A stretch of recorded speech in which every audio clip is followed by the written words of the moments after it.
Video शुरू करने से पहले मैं डिस्क्लेमर देना चाहूंगा कि मैं सेबी रजिस्टर्ड नहीं हूँ। ये वीडियो मैं सिर्फ एजुकेशनल पर्पस के लिए बना रहा हूँ। इस वीडियो के बेसिस पर आप बाई सेल या होल्ड का डिसीजन मत लीजिए। आप अपना रिसर्च खुद कीजिए। ये कोई इन्वेस्टमेंट एडवाइस नहीं है और किसी भी स्टॉक में इन्वेस्ट करने से पहले आप हमेशा अपने सर्टिफाइड फाइनेंशियल एडवाइजर से कंसल्ट जरूर कीजिए। मैं कोई बाई सेल या होल्ड का रिकमेंडेशन नहीं दे रहा हूँ और ना ही मैं कोई ओपिनियन एडवाइस या सजेशन दे रहा हूँ। तो देखते हैं ये स्टॉक कैसे बिहेव करे। सबसे पहले हम बात करेंगे आईआरसीटीसी के स्टॉक के बारे में।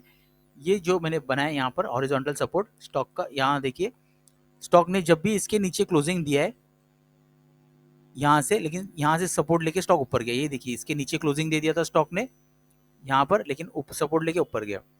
यहाँ पर भी देखो स्टॉक ने इसके नीचे क्लोजिंग दिया, लेकिन ये सपोर्ट का काम कर रहा है, ये लाइन नीचे वाला ब्लैक लाइन।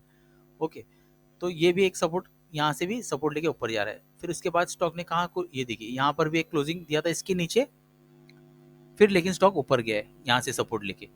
तो अभी जो स्टॉक है फिर से यहाँ पर स्टॉक ने सपोर्ट लिया हुआ है। अगर स्टॉक ये सपोर्ट तोड़ता है, नीचे आता है और फिर अगर यहाँ पे सपोर्ट नहीं लेता है, फिर एक मेन जो इंपॉर्टेंट सपोर्ट का काम ये कर रहा है। अगर स्टॉक ने इसके नीचे क्लोजिंग दे दिया फिर स्टॉक वीक हो सकता है और स्टॉक और नीचे तक आ सकता है। और अभी ये देखेंगे काउंटर ट्रेंड लाइन स्टॉक का। ये काउंटर ट्रेंड लाइन है स्टॉक का, मैं बना रहा हूँ यहाँ से।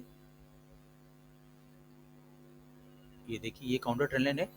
स्टॉक ने क्या किया, ऊपर, एक मिनट से मैं एडजस्ट कर लेता हूँ प्रॉपरली, नहीं तो ये ब्रेकआउट नहीं फेकआउट हो जाएगा। एक मिनट, इसे एडजस्ट करना जरूरी है।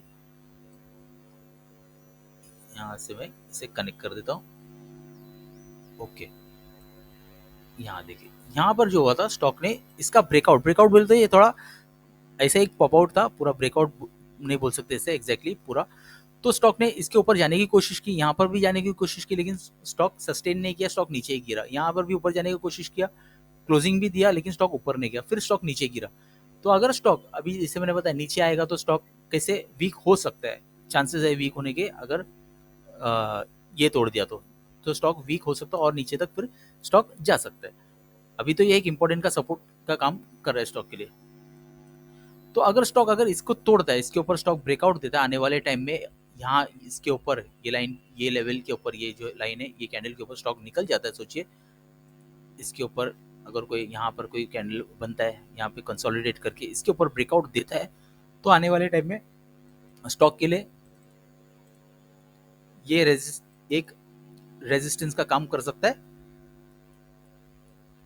ठीक है, अगर स्टॉक ने ये भी तोड़ दिया फिर एक रेजिस्टेंस का काम ये कर सकता है। अगर यहाँ पर भी स्टॉक ने तोड़ दिया, इसको तोड़ दिया, इसके ऊपर स्टॉक निकल जाता है, फिर एक जो नियरेस्ट रेजिस्टेंस है, रेजिस्टेंस माइनर ये एक, क्योंकि यहाँ से स्टॉक गिरा हुआ है तो ये यहाँ पर एक हिंड्रेंस क्रिएट कर सकता है स्टॉक के लिए। लेकिन यहाँ से स्टॉक बहुत ज़्यादा ही नीचे गिरा है तो फिर यहाँ थोड़ा ये रिस्की हो जाता है। तो स्टॉक अगर इसके ऊपर यहाँ कंसोलिडेट करके या अच्छे बुलिश कैंडल या वॉल्यूम के साथ इसे ब्रेक करके या इसके ऊपर सस्टेन करता है, फिर आने वाले टाइम में स्टॉक के लिए ये एक रेजिस्टेंस का काम कर सकता है यहाँ तक स्टॉक। ठीक है, जो भी एक्सपेक्टेड रेजिस्टेंस और सपोर्ट लेवल्स है ये मैंने बता दिया है, हम क्या एक्सपेक्ट कर सकते हैं। ठीक है, अच्छा ठीक, ये तो एक है ही, मैंने अभी जैसे बताया ये एक इंपॉर्टेंट काम कर रहा है सपोर्ट का। ठीक है, अगर स्टॉक ने इसके नीचे अगर क्लोजिंग दिया ना तो एक सपोर्ट यहाँ पर लेने के चांसेस है स्टॉक को। यहाँ पर ये मैं मार्क कर देता हूँ ये लाइन, क्योंकि यहाँ से स्टॉक ऊपर गया है कंसोलिडेट करके, तो आने वाले टाइम में हो सकता है फिर ये एक सपोर्ट का काम कर सकता है स्टॉक के लिए अगर स्टॉक नीचे आता है तो ये स्टॉक के लिए इतना ही। अब हम बात करेंगे इन्फीबीम स्टॉक के बारे में। इसके लिए भी मैं एक हॉरिजॉन्टल सपोर्ट बना देता हूँ। ये देखिए एक हॉरिजॉन्टल सपोर्ट है इसका, ये भी एक इंपॉर्टेंट सपोर्ट का काम कर रहा है स्टॉक के लिए। यहाँ से देखिए स्टॉक जब भी आ रहा है स्टॉक ऊपर जा रहा है, इसके नीचे एक बार स्टॉक ने क्लोजिंग दिया था लेकिन स्टॉक नीचे नहीं आया, फिर स्टॉक ऊपर गया, यहाँ यहीं पर कंसोलिडेट किया, फिर ऊपर गया है। ठीक है, यहाँ से आने नीचे आया स्टॉक लेकिन फिर ऊपर गया, एक अच्छे वॉल्यूम के साथ में स्टॉक आज ऊपर जा रहा है। लेकिन स्टॉक ने देखिए अभी ऐसे देखेंगे तो दिखने के लिए एक ब्रेकआउट है ये। यहाँ से मैं अगर मार्क कर दूं तो स्टॉक ने यहाँ से एक ब्रेकआउट तो दिया है, लेकिन ये देखिए ये जो ब्रेकआउट है ना, एक इसके लिए एक रेजिस्टेंस है, एक लाइन आ रहा है अंदर से। ये देखो मैं इसे मार्क करता हूँ ऐसे, यहाँ से मैंने कनेक्ट कर दिया इसे। ये देखिए, ये मैंने क्यों कनेक्ट किया, क्योंकि यहाँ से स्टॉक नीचे गिरा है, यहाँ पर भी आया स्टॉक नीचे गिरा, तो हो सकता है ये एक रेजिस्टेंस का काम कर सकता है स्टॉक के लिए। अगर स्टॉक देखिए अगर इसके ऊपर निकल जाता है तो फिर आने वाले टाइम में स्टॉक के लिए जो रेजिस्टेंस है,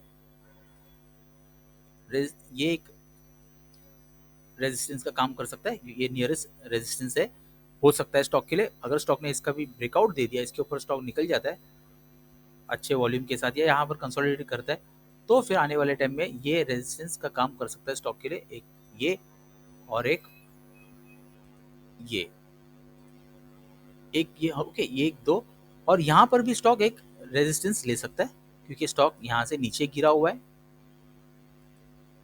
यहाँ से ये लाइन ये मैंने मार्क किया है यहाँ पर। तो स्टॉक अगर इसके ऊपर अगर जाता है ना, सस्टेन करता है यहाँ पर इसके ऊपर, फिर आने वाले टाइम में ये एक रेजिस्टेंस हो सकता है और फिर ये तोड़ दिया तो ये हो सकता है।